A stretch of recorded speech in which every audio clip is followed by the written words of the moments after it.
everyone, and welcome to my channel Diet Keto Lifestyle. I'm Mishal, a sports nutritionist, and this is another episode in the series of Low Carb Heroes of India. Today we have a special guest, Dr. Roshani Sanghani. Dr. Roshni is a US board certified endocrinologist with over 15 years of clinical experience. She has a clinic in Mumbai called as Aasaan Health Solutions, which means easy health solutions. She's a doctor who wants you to have better health with less medications and with the help of lifestyle changes. She's truly a low carb hero of India. She's featured on world famous websites such as dietdoctor.com and IDM, the fasting method by Jason Fung. So thank you, Dr. Roshni, for taking out the time, and welcome to Low Carb Heroes of India. Thank you, Mishal. It's an honor to be on this platform. I think the fact that you're doing this to spread awareness on your time, just to help people out is amazing. So thank you. Thank you so much. That's the whole idea of the series when I started out was to spread the awareness that low carb is possible in an Indian setting, in an Indian lifestyle. And who better to talk about it than you? You are like right there on the front line doing the work. So Dr. Roshni, we all have a journey to low carb. It is not something that we have been doing since childhood, and you have a very beautiful story about your patient who refused to take insulin, and since then to now, that's another journey of yours in low carb. So tell our viewers about it. Share with us your story. So, of course, I entered medical college when I was 18. So we're very young when we enter. And one of the reasons we decided to become doctors was basically to help people heal. That was the idea with which we entered. And yet somehow when we graduated at the end of it, somewhere that became merged with the idea of we're supposed to prescribe medications as the way forward. And it took a long time to notice that, well, I also want to be part of the lifestyle change of the person. And I've always been interested in mind body, and so there was always this gnawing feeling that what else can I do, what else can I do. There was always this sort of dissatisfaction that I don't want to stop at just writing the pills, and so when we were moving from from US to India in 2011, I decided that I'm entering back to India after being away for 10 years. I want to connect with my patients at the grassroots level, so let me train as a diabetes educator in the US before coming back. Because one of the good things about training in the US is it's very structured. There's a lot of algorithms, there are a lot of protocols that have been put in place. Things are quite organized, and you can take your subject to quite a level of excellence and cutting edge. So I said, let me get cutting edge when it comes to diabetes education. What is it that my patients need to hear from their educator? And that takes dropping your identity that I'm an endocrinologist and I'm just supposed to refer to the educator. I wanted to actually be the educator first so that I can connect when I come back to India. So when I came back in 2011, I started practicing, and I had this thing in my mind that reducing carbs will help the patient. It was there in the back, and it didn't really explode in my face till this patient, 2013, or I think, is when he basically was sent to me. And endocrinologists are, in terms of medical training, we are the highest trained doctors there are when it comes to diabetes. So naturally, when one physician faces a roadblock in diabetes management, the patient would get referred to us. So this gentleman, he was not well controlled, even though he was taking 5 tablets. And the doctor said, go to the endocrinologist and see what she says. And this patient came in saying, well, I'm not going to take insulin. So what else can we do? So he was really not in my office to start a fight. He was not in my office to start an argument. And so I realized that me hammering on him with the topic of insulin was really not going to work. And yet he's looking for a solution. And at that point, I was able to, thankfully, by grace of God or whatever you say, being able to get the idea that let's talk to this gentleman about reducing his carbs. And to be quite frank now, Mishal, I was not a low carber myself. I was still carrying my 2 chapatis at lunch. I was still having my set carbohydrates at breakfast and dinner myself, sweet, sugary chai twice a day. So that was, even my coffee used to have sugar. So I was very much taking in my own carbs. But this particular gentleman really gave a big shift because he said, I'm willing to reduce my carbs if it will help me avoid insulin, because that was something that CDE training told me. And really, it happened. It actually happened. He was able to completely avoid insulin. His diabetes completely turned around, because when I interviewed him more, we found out that he was on a very, very high carbohydrate diet, and his pancreas had not failed, it had not burnt out. So basically, that gave me a lot of faith that maybe everybody's pancreas is not burnt out, because we've been trained that if you're on 5 tablets and your sugars are still high, you've reached pancreatic failure. So if your pancreas is dead, then how can reducing carbs make such a big difference that you really get to a normal level? That means the pancreas can't be all that dead, right? So it's just being able to unblind yourself and question paradigms that you never questioned, which really resulted in a major transformation in the way I practiced. So now when I look back at my prescriptions, there is a that patient, I'm not going to name him, Yeah. version of me, and then there's a post version of me. So that's how I entered into low carb. Excellent. So, how has it been since then? Of course, that was how you entered into low carb, and now you have a clinic of your own where you are really. I mean, you are so open about nutrition, and your emphasis is so much on nutrition. I think sometimes people just think you're a nutritionist and not a doctor. It's true. You True. know, and that's like the biggest pillar of your practice, which is a nutrition intervention. And of course, the way you have been able to practice self-love, meditation, you are a personal trainer yourself, so that's like being trained in exercise. So how since then have you brought all of this thing together, and what have been some of your best experiences in this journey? I think having the approach of giving the best to the patient and really coming, like you said, not coming from guilt. Because a lot of times when you realize that, oh, I was doing something which now I feel is a wrong practice or an outdated practice, as a doctor, you feel very guilty. You can feel really bad that I hope I didn't do a disservice to someone. And you have to forgive yourself that I did what I was told, I did what I was taught. And even today, if I look at those practices, those are still considered standard of care. Okay. So now is when I'm breaking away from mainstream paradigms, and the results are speaking for themselves. So it's you have to temper the excitement sometimes. Like I feel like sometimes you may believe that you've discovered amrut, like you found the answer, and you run around and here it is, here it is, here it is. You get so excited, and yet you have to realize that the other person may or may not be ready. Just Right. because you woke up doesn't mean exactly at that same time others have woken up. So you have to allow them their space. You have to give them that environment.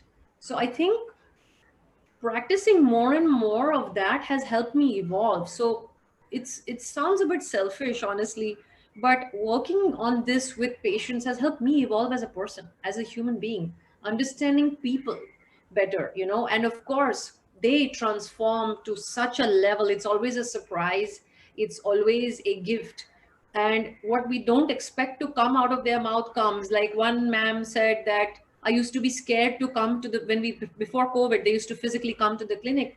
And she used to be one, housewife whose kids had to take a day off from office to bring them to see me. And she was very timid and hadn't really lived up to her full potential. And as a part of diabetes reversal, she's like my mom's age. She said, Beta, now I'm able to take a bus, a train, and come by myself and meet you independently. So people are living bigger lives. I think once they realize that diabetes is no longer the enemy that they thought it was or that they feared, and somehow when you overcome your own internal resistance to better self-care, a lot of magic starts to happen. So I think the biggest magic we've been able to be part of in other people's lives is watching their self-care button turn on. And then it's not just diabetes reversal, it's better jobs, better relationships, letting go of toxic relationships, taking in more exercise, having better work life balance, drawing boundaries. So it's really been magical, I think, you know. That's really so nice, coming from an endocrinologist, where we are talking about self-love. In one of your podcasts, you've spoken about how India has such good spiritual roots and, spiritual practices. I'm not even Yes. talking about religion, and how we like really need to find some way to incorporate that into our lives. So, we can just just connect with ourselves again and take better care of ourselves. And like you rightly said, I think diabetes has become such a big fear. We all know someone, we all have people in the family. uh, I was detected a pre-diabetic when I was 30 and put on metformin. So I have my own journey. But we know all of that. We've been there. And the moment people are detected with it, I think they just shut down on life. Yes. And in their mind they now know that, okay, one day it's like going to be they are going to be on insulin. And people try. I will not say that people are not trying. People are really really trying. uh, but for them it's chronic and progressive, and like you said, we just need to probably just hold the flag and stand there and just wait for them to like just come and discover, and of course spread awareness, like you say. So so tell us, why low carb, and why do you feel that low carb is one of the best? I would not say the best, and like I don't want to say it's like snake oil, but I would say that why is it one of the best interventions in managing metabolic disorders? Right. So I think here it's important to remind people my background. Like you said, sometimes people get confused that is she a nutritionist or a wellness coach or a wellness guru or something.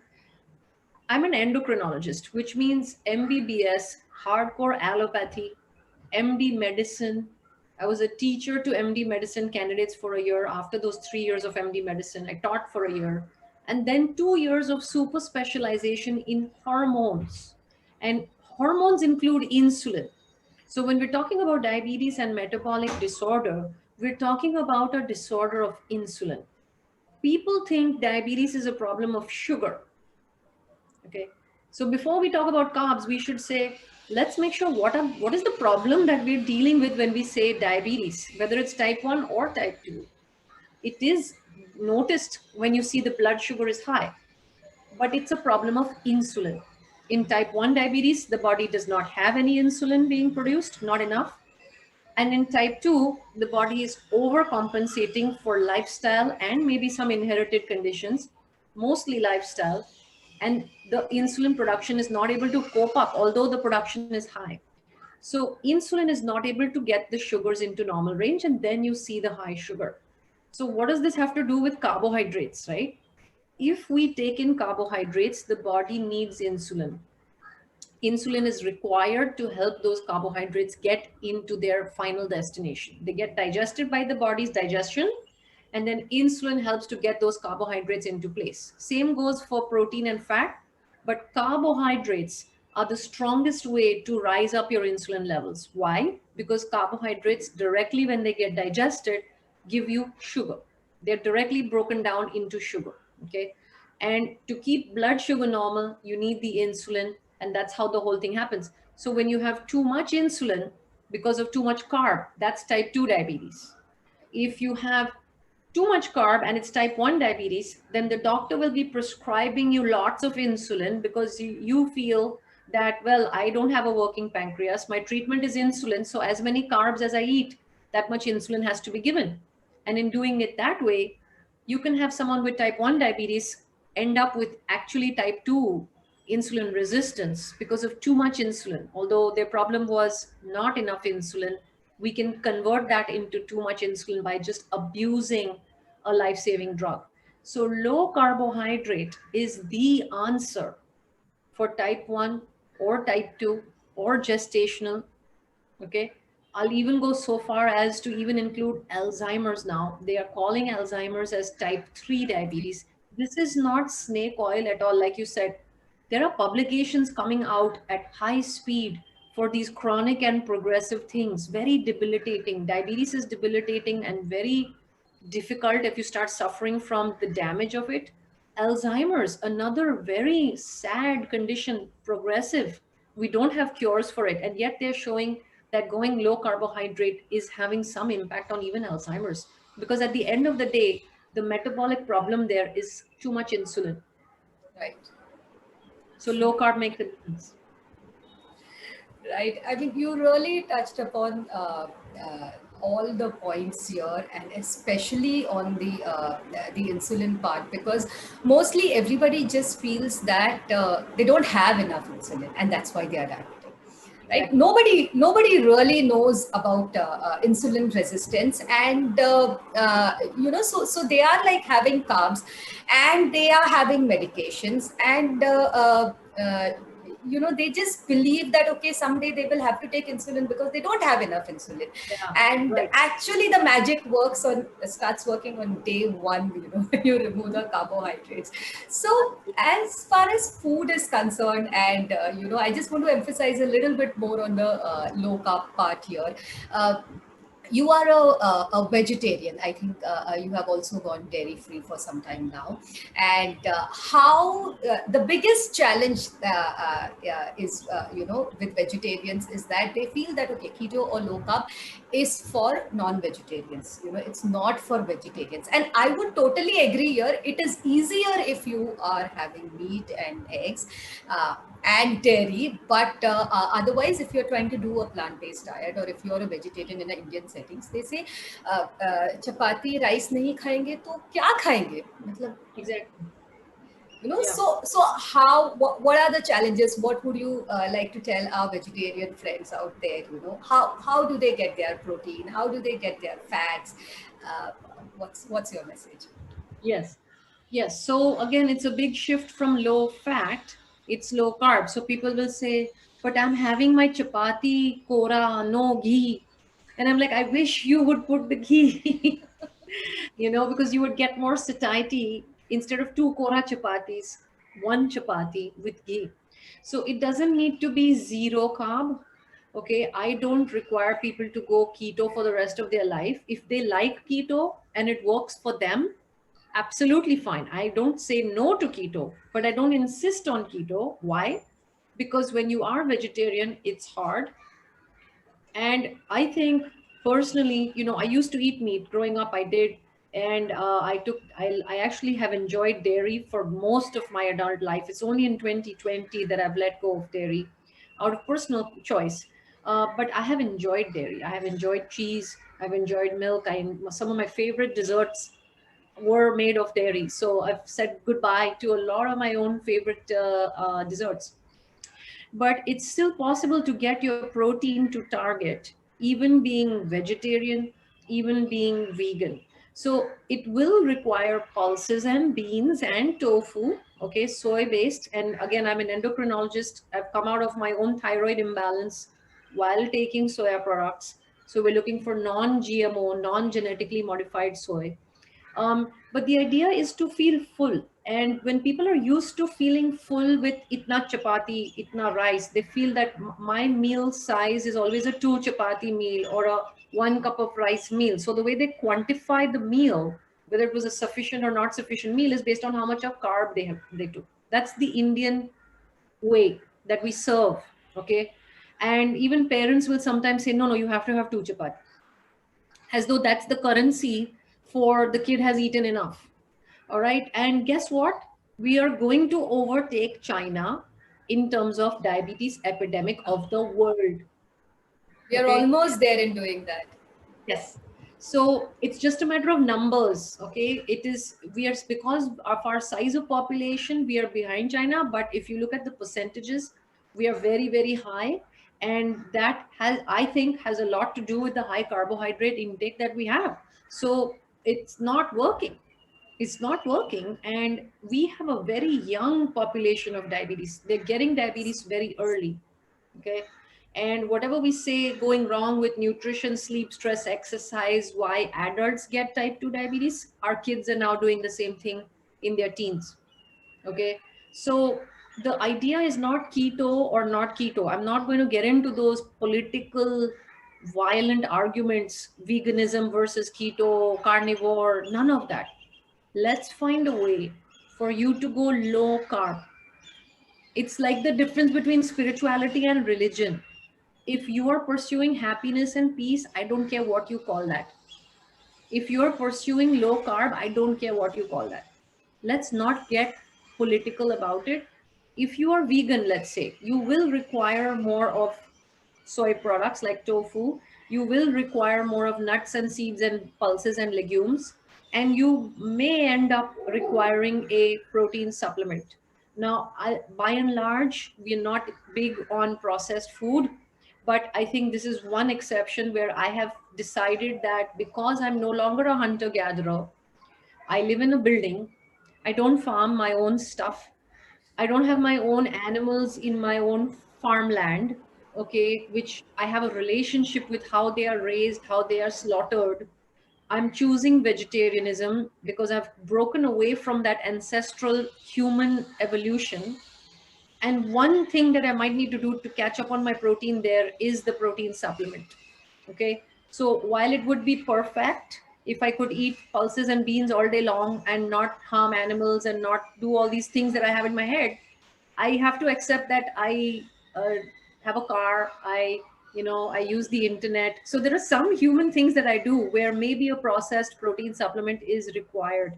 So people really get a bit rigid sometimes is I don't want any powders. I don't mind, but then find a way to get your protein to target. Okay, ye bhi nahi, wo bhi nahi. No, no. If we have like 10 problems, then we need to find a solution, which is why even naming the clinic Aasaan Health Asan. Solutions is we're looking for solutions. Agreed, we all have problems, but at the end of the day, let's work towards a solution, right? So when people understand, though, like you said, people have somehow this sad acceptance that it's going to one day land up on insulin, and they've got this sort of experience that that's what happened in my family, that's what I've seen, I've literally seen that to be true, and their experience is not wrong, they've seen it happen. Therefore they don't know that anything else is possible. The minute you shine light or provide reasonable hope, not false hope, reasonable hope, that going low carb can actually change the trajectory of where your diabetes ends and what is the final outcome of your relationship with diabetes, they are willing to get the protein in, and they are willing to say, oh, maybe I don't need a wheat chapati, maybe I don't need two chapati, maybe I can make it one, maybe I can make a keto roti with coconut flour, with almond flour, with psyllium husk, with flaxseed meal. There are so many things you can do to make low carb rotis. You can make low carb dosa, you can make low carb uttapa. We're doing now low carb idlis. Okay, so I think if you have decided to go low carb, patients have invented recipes and giving them to us. I have some very cool recipes coming from pure vegetarian Jains who were bored of eating pulses and sprouts all day long. So she came up with sprouts appam. Wow. Yeah, normally appam, those pania, those not appam, what's that called? Those little round ones, in the paniyaram maker. I think they are called I appams. think so. Yeah. Yeah, it's these like they look like miniature idlis. They're about that much. Yeah. It's A a little paniyaram. oval. No, a little Oval, long. yeah, with little mini donut size things. Right. Normally, that is made with a lot of rice batter.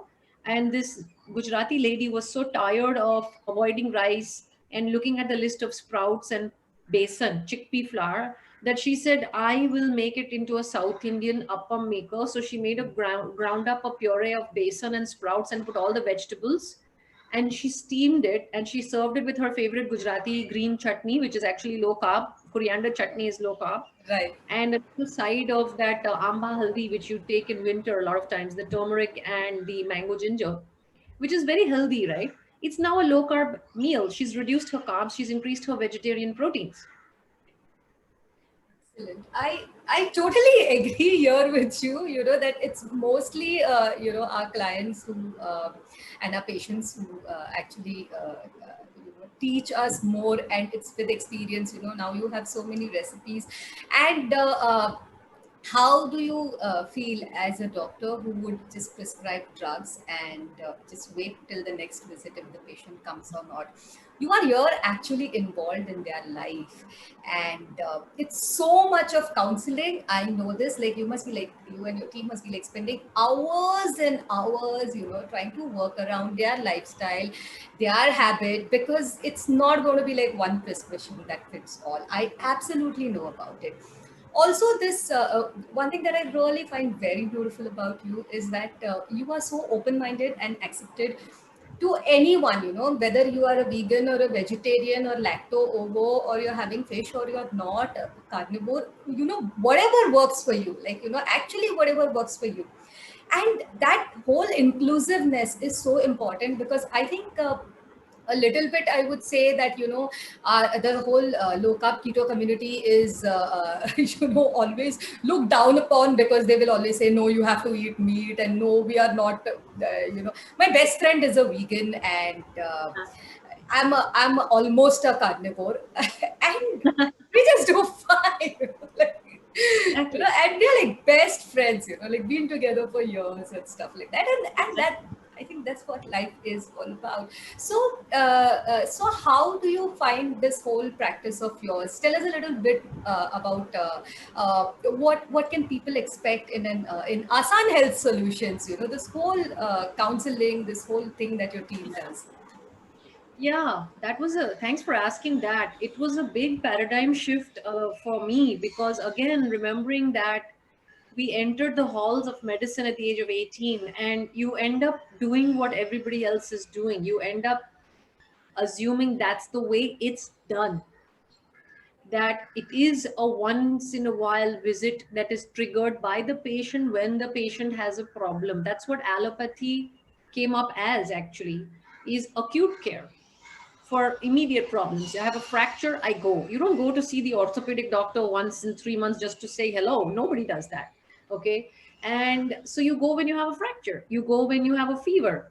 Again, infectious care. So I think some major areas where allopathy saves lives is in these places, is acute care, urgent care. Now, using that model for chronic conditions is where I probably had to learn a different way or carve out a different way, because the diabetes model doesn't work like that. Oh, my sugar is high, let me go to the doctor. It's not the same as getting a fever, you know. It is sugar is high. What's the lifestyle behind that? What's the insulin resistance behind that? What is going wrong with the nutrition, sleep, stress, exercise, and intermittent fasting? That none of those can be solved with a one-off prescription. None of those can be solved with a one-time appointment.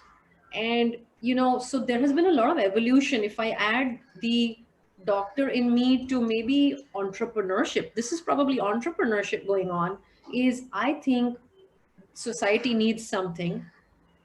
It's not yet being delivered in a way that's effective. I have to create a way that it's effective, wearing my allopathic hat, staying true to my medical training and my beliefs that when required, I will give medication. So sometimes they're like, so you don't give medication? What if I need medication urgently, like for blood sugar or for blood pressure?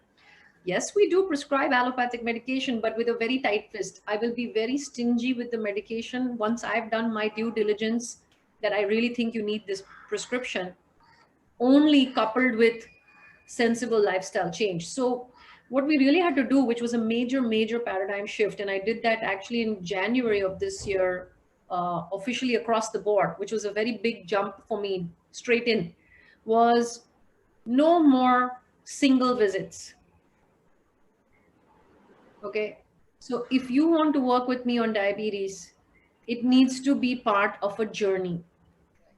We are getting married for 3 to 6 months. It's like you go to the gym. You don't go and lift dumbbells once and then expect that that's it. So if we're talking about lifestyle change, it's not one visit. And till today, till 1 hour ago, I have people messaging me, my numbers are not okay for diabetes. Do I really need to take your program? You don't. You don't need to take my program. I'm not forcing you to take my program. If you want to work on lifestyle change for diabetes reversal with me, it's going to take us 3 to 6 months minimum, because a certain set of habits and knowledge has gotten you to this point, and I don't know of a way to get that out of anybody in one visit. It's not humanly possible to change such a complex human being. Every one of us is complex, and we have many habits and beliefs. You can't change that in one visit. Even a spiritual teacher knows that you have to keep coming for satsang. Even a gym teacher knows, even a music teacher knows. So I'm a diabetes teacher. So the shift from purely doctor responding when you have a problem to being your coach and teacher is the very big paradigm shift, that if they come to Aasaan Health Solutions, they're going to be told that for the first 1 hour. I spend 1 hour now for all new people to the practice, explaining them exactly this point is, why do I need 3 to 6 months with you? Wow, that's really excellent. That's like putting in so much of energy, so much of effort in asking somebody else to change their lifestyle so that they can have less medications, and coming from a doctor is like wonderful. I think because I understand you have to spend this kind of time to make them understand, because otherwise they'll just go home and go back to the old habits. I mean, we all have done that. I really Yeah. don't want to say that it's different with others, and we have all been low carb and perfectly fit all our lives. So no, No. so that must be like a really hard work. And now that you have mentioned about intermittent fasting, you are a very big advocate of intermittent fasting. I've seen that you fasted for like 48 hours. You've done some fast like that and updated it over Instagram and things like that. And while you are again also a personal trainer, you talk about muscles, you talk about protein, you talk about why we need to exercise. So tell us a little bit about why do you feel intermittent fasting and exercise, or mostly intermittent fasting. I think everybody knows they need to exercise, but tell us about intermittent fasting. I mean, how is it helpful in your practice? So again, because we work with insulin resistance in a big way, whether it is obesity, overweight, type 2 diabetes, someone with type 1 diabetes who's been given too much insulin for too long, and therefore they have type 2 along with type 1, or they have insulin resistance, fatty liver, high blood pressure, polycystic ovarian syndrome, high triglycerides, chronic inflammation, okay, the whole body is in pain, not having energy, slow metabolism, chronic fatigue, okay, all of these, or just unexplained weight gain. Let's say all the blood reports are normal and there's unexplained weight gain, always hungry yet tired, eating all day, still low energy. Each and every one of these is insulin resistance. And what happens with intermittent fasting is you're finally allowing the body to reduce insulin levels. It is the easiest way to bring insulin levels down. And again, I'm sad to say that it took me so long to find books about this, which were not part of my endocrine training, which were not part of my board exams. And the American board certification requires you to take the exams again every 10 years to stay on top of the current stuff. Even 10 years later, there is no mention of intermittent fasting to reverse insulin resistance in our endocrine textbooks. I had to read about this from Dr. Jason Fung. Thank God he wrote about it. I read Dr. Ludwig's book. I read Robert Lustig's book. Okay, David Ludwig, Robert Lustig. I read all these books and I started to realize that as an endocrinologist, my understanding of insulin needed to evolve. And there we went. So we realized that insulin levels come down when you fast. And I said, well, then that's brilliant. Anyway, around the world, fasting has been part of our culture. In fact, I wrote an article with, before this part of my life started with low carb, I had already written a blog on a mindful eating website because I was into mindful eating. I'm still into mindful eating along with fasting. And I wrote about how Ramadan fasting, it was around Ramadan, I wrote this blog, and how fasting for spiritual reasons actually incorporates a lot of mindfulness. And so it's all coming together. I feel like, the whole journey is coming together now, where now fasting also helps me bring insulin levels down. So that's why we bring it up a lot. I think the only people who we cannot have them fast from day one is someone who's not yet 18, someone who is underweight. Okay, if you don't have a healthy body weight, you're underweight, you cannot fast. Or if you're pregnant or breastfeeding. These conditions would stop somebody from fasting, but everybody else, we would want to first make sure nutrition, sleep, stress, exercise are okay, and then use intermittent fasting for all of these. And now there's even, one of the Nobel Prizes was on autophagy a couple of years ago, and how maybe the Japanese body's, scientists. yes, the Japanese Nobel laureate, and about how prolonged fasting can activate sort of a cancer destruction process, that cancer cells can be broken down, autophagy that happens through fasting, which is a very big discovery. And so even anti-cancer discussions, reversing aging. So I think there are many, many health reasons to look at fasting, which actually it's not that Roshni and company or you, we're talking about some brand new idea. Actually, fasting has been something the human body was exposed to before we created stockpiles of grain, before we created farming, before we created any way to have reliable food supply. We were always exposed to fasting by default. So it's not a new idea. It's actually really old.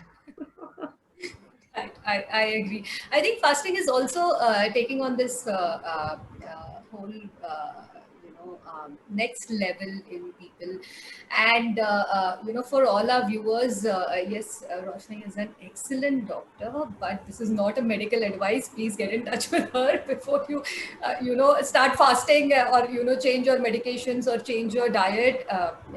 Please work with your doctor. And like you said, for cancer, I think Dr. Jason Swang's new book is going to be out, or it's out, and it's on, I think, the cancer code. The, Yeah, the something cancer code. the cancer code, right, right. He's coming up with this book, the cancer code, and yeah, so excellent low carb nutrition, exercise, fasting, mindfulness, that small word that you use there called as stress. And I'm sure you have at least come across a few in this journey who have said, I put on weight only because I'm stressed. Otherwise, like, everything else is fine in my life. And how do you deal with that? I mean, I know that keto cannot fix problems that are non-nutrition related. you Right. know so what about stress and weight gain? Now with New Year's coming in, this is like the last few weeks, 2 weeks of the year. We all are like going to just get into the party mode, and and then when Jan comes, the highest number of Google search is like how to lose weight. Take up your gym subscriptions and stuff like that. Oh my god, I've been so stressful. So, so talk to us a little bit about stress and weight, and how do you at your clinic address these things? Right. So again, first using my endocrine hat, when you are under stress, the body was designed to deal with stress in the form of a tiger is chasing you, or there's a mudslide or a rock slide, or extreme periods of physical danger or stress. Okay, and it lasted for a few minutes.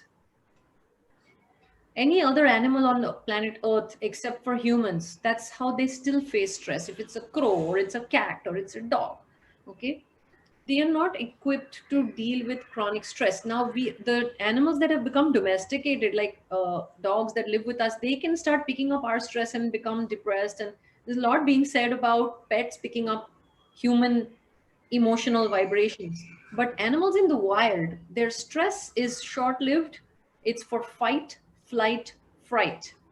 That's cortisol. That's the stress hormone made by the adrenal glands. Again, talking from the endocrine world. And that gives you that burst of adrenaline so that you can rush away from that danger, fight, flight, fright.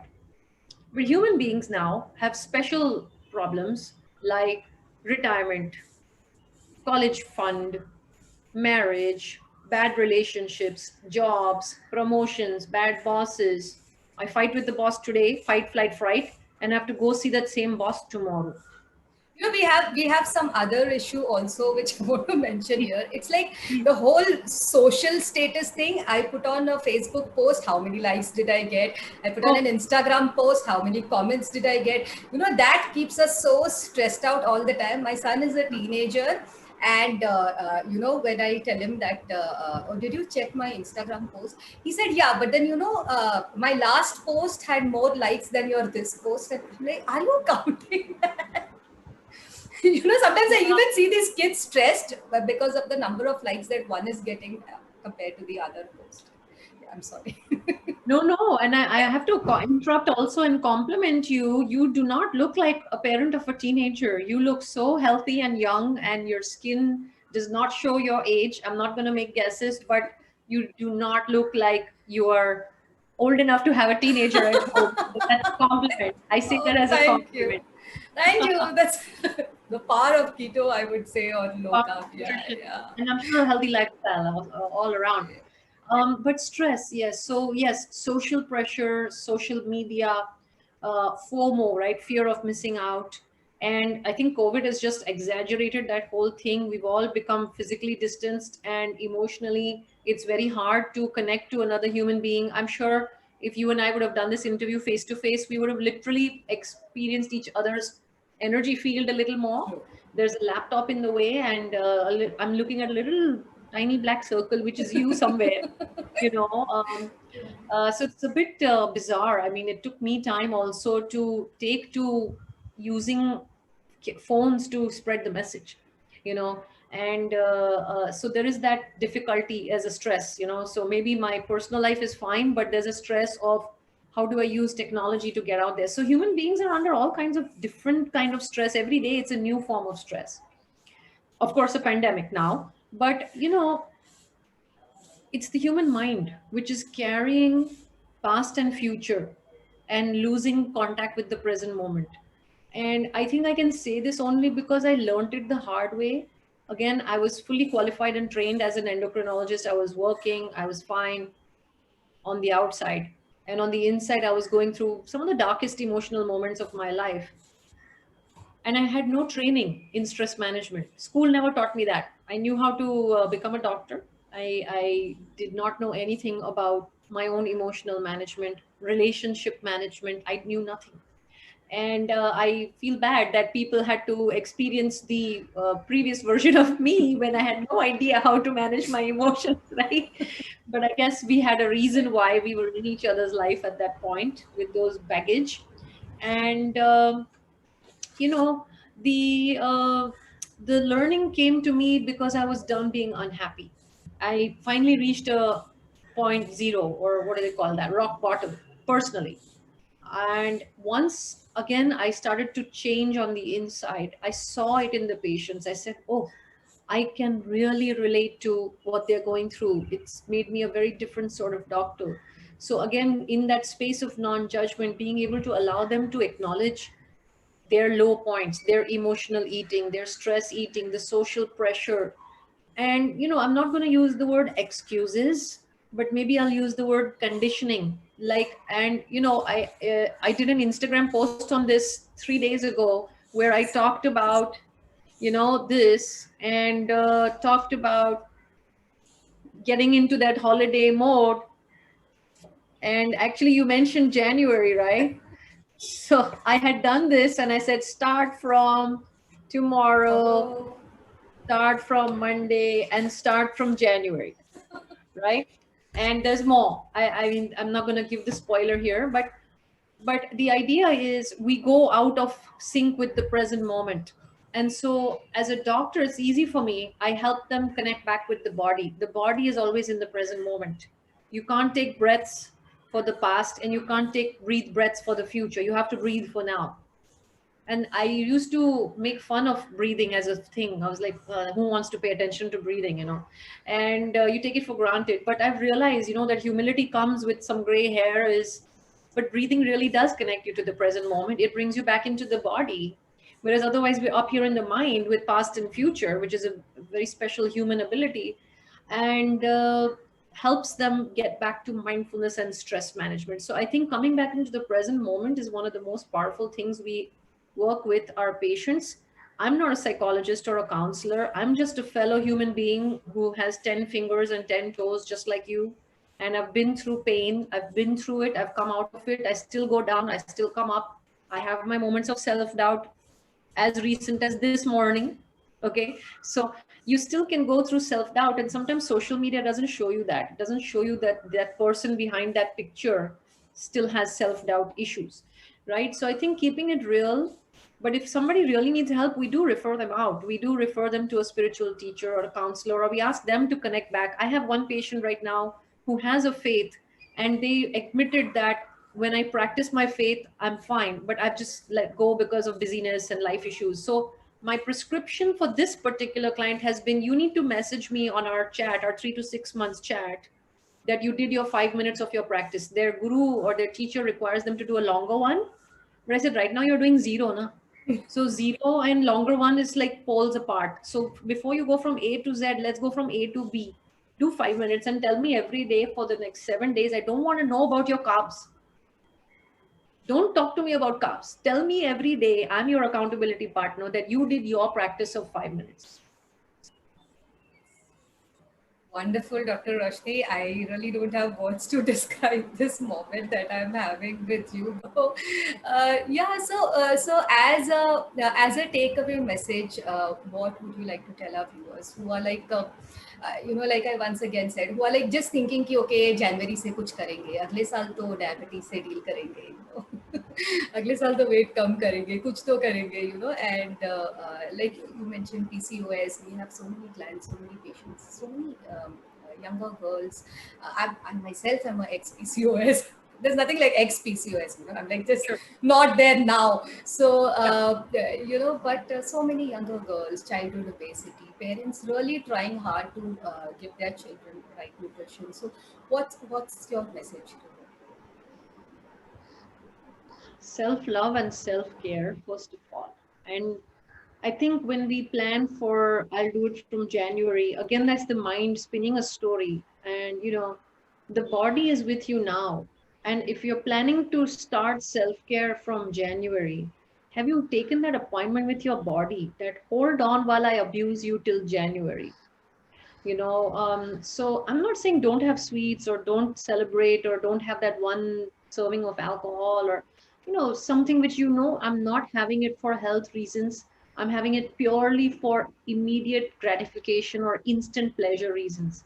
It's okay to do that once in a while in balance and moderation. So maybe my message to the listeners is, can we help you to build a life of balance, balancing your eating for pleasure as well as health? Okay. Practicing self love, accountability. Sometimes it's like, oh, I have all these problems, only I understand my problems, and self pity and victim mode, always the victim of life. So taking yourself to accountability zone, and maybe right now you're not trusting yourself. Sometimes the society has conditioned, okay, this person is just not listening, this person is not taking care. It happens a lot in diabetes, a lot of diabetes burnout, caregiver burnout, okay, the spouse or the relative. And in India, we have this unfortunate habit that if the husband has diabetes, the wife carries the folder. If the wife has diabetes, the husband carries the folder. It's not even a gender thing. But in India, we somehow, a lot of times, I've seen this where we are passive in our own health. So I guess my message to your audience and to anyone listening is, self care starts at home, it starts with you. Put your oxygen mask on first, then help the person next to you. Okay. Then you can help many more. And if this pandemic has tested me as an individual, it has tested me to how to make the message even more perfect for these times, that getting out of a physical clinic, because our population, diabetes, hypertension, obesity, elderly, is the most vulnerable if they experience COVID. And those are the people I work with. So like, having them come from all over the city into a waiting area where my staff was traveling and coming, mingling them in a room was not feasible. So we closed clinic on March 14th. Before the country went into lockdown, I shut clinic. Okay. And yet the message has to grow and has to spread to more people. So I am sort of getting tested in that way? How can I ensure the message continues to be stronger and stronger and stronger, reach more people? So the message is self-care, balance, self-love, personal accountability. Maybe you change your company a bit. If the only company you meet wants you to get drunk on your birthday, I've had people say that I'll do my diabetes reversal after my birthday because the friends that need to celebrate my birthday with me will insist that I get drunk. Like, conditioning. We're all conditioned with such low self-care. And it's become normal. It's become absolutely normal to binge watch TV, to binge. I saw during Diwali hoardings that said binge on Diwali, binge menu, family binge menu, or outside restaurants. We're telling people to consume, consume, consume. So the body is trying to repair itself every day. Every day. If you get a scratch today, it's not going to wait till January. So the body is trying to heal itself every day. The body is trying to be healthy. Are you there with your body? Are you there with your soul and spirit? I think I'm an allopath in disguise, maybe a spiritual teacher. you know, uh, but I think if we can help more people help themselves, it will be a dream come true for us. And I think I'm at a loss for words now. So much, Dr. Roshni, for really spreading the awareness. Like I said in the beginning, like you're there on the front line, holding that flag, of lifestyle change and saying that, come on, let's get you in a better life state. Maybe I would say, but yeah. I mean, and that's a whole another conversation about the addictiveness of sugar and whether on Raksha Bandhan, Diwali, Christmas, or New Year's, are you going around gifting people cigarettes and drugs and guns and alcohol? Because, or cocaine? Are you giving them cocaine? Because sugar is more addictive than cocaine. Okay. So, and this has been proven. So we give kids this, and Robert Lustig has written in his book, that you need to be 18 to get a liquor license or to be able to purchase a cigarette. But you can be, all you need to get sugar is a grandmother, Right. you know. So it's being marketed as a sign of love, and I think everything in moderation is okay. I enjoy a sweet once in a while. It's just the level at which we are going is out of balance. I I totally agree with you here that I would say that you don't have to be low carb 100% of the time, and Mhm. one of the days you can like just go and have your favorite ice cream or your kulfi or Yeah. whatever that is, and it's going to be totally fine. We still do it. It's just that we are aware and we are conscious at least 85-90% of the time, and then once in a while, like you said, like we all like to have a chocolate or a sugar or something Yeah. like that. So Yeah. And don't call it a cheat meal. It's not a cheat meal unless you stole it. Then you cheated the shopkeeper of your income. Okay. So this is my standard joke everywhere I go is when they call it a cheat meal, I'm like, who did you cheat? You took it and you put it in your mouth. Okay. So just be authentic when you're doing stuff. so Dr. Roshni, where can people connect with you? Your social media accounts, your website, how do they get in touch with you? Yes, so the website is aasanhealth.com. It's AASAAN health.com. Our email is connect@aasanhealth.com. And I'm on Instagram. I have my own personal account, and the clinic has the Aasaan Health account. I'm on Twitter. I'm on LinkedIn professionally. I think that covers it. Yeah. YouTube, I have a YouTube channel. Great, great. So, all our viewers, we will share links for Dr. Roshni's clinic, Instagram handle, Twitter handle, and the other places where you can connect with her in the description. box below. Please like, share, subscribe, and in the feedback, let us know how you find this episode, and please share this message with your friends and family. And thank you so much, Dr. Roshni. You're really a low carb hero of India. It was such a Thank you nice so experience to connect with you, to talk to you, to look at life in a much broader perspective, and so thanks a lot. Thank you. It's an honor and pleasure. Thank you for the work you're doing. I enjoyed this conversation so much. Thank Thank you you. so